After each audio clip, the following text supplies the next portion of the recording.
First, we're going to need to choose our fabric. So the design requires 4 squares of fabric, with each square being 6 by 6 centimeters. If you want, you can go with 2 designs for the fabric, so you will have 2 of each design and you'll end up with something like a crisscross pattern, or like an X pattern. Or you can also use 4 different designs. Do whatever you like and make do with whatever you have at home. The great thing about this is that you can use fabric scraps that you have had lying around, since you won't need too much of it. Now that I've chosen my 4 pieces of fabric, I'm going to cut them into 6 by 6 centimeter squares. If you want a smaller surface for your pincushion, feel free to modify the measurements, decrease or increase. Otherwise, mark the measurements on the fabric and cut them out. First, I'm going to pin 2 squares together and then do the same with the other 2 squares. So we basically get 2 rectangles or 2 strips. If your fabric has a good and bad side, make sure it matches with the other square so that both good sides and both bad sides are facing the same direction. Then I'm going to sew along the area where we pinned. If you don't have a sewing machine, no worries, you can hand sew, it works just as well. If you have a preference of which design goes where, then make sure you pin it accordingly. Now that we've got 2 strips of fabric, we're going to pin them and then sew them together. This will create the top part of our pincushion.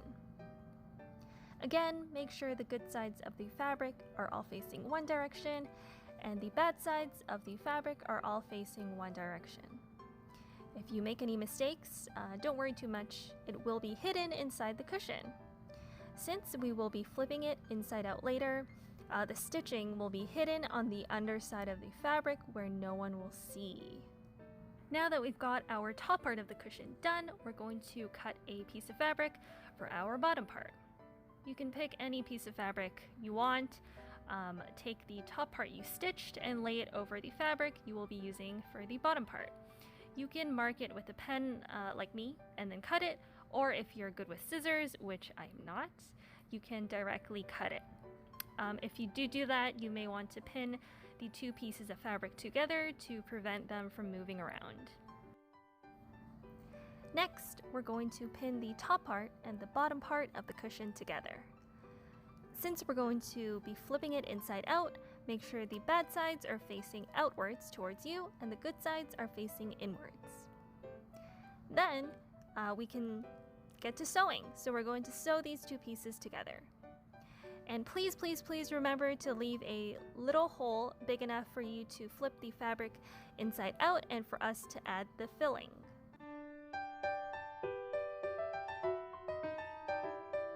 We're almost done! For the filling of the pincushion, I'm going to be using scrap pieces of fabric to fill it up. You can also use cushion filling if you have that. I've also read that you can use rice as well, but it's best when used in conjunction with other materials like cushion filling or scrap fabric. Once you're done filling it up, it's time to sew the opening together.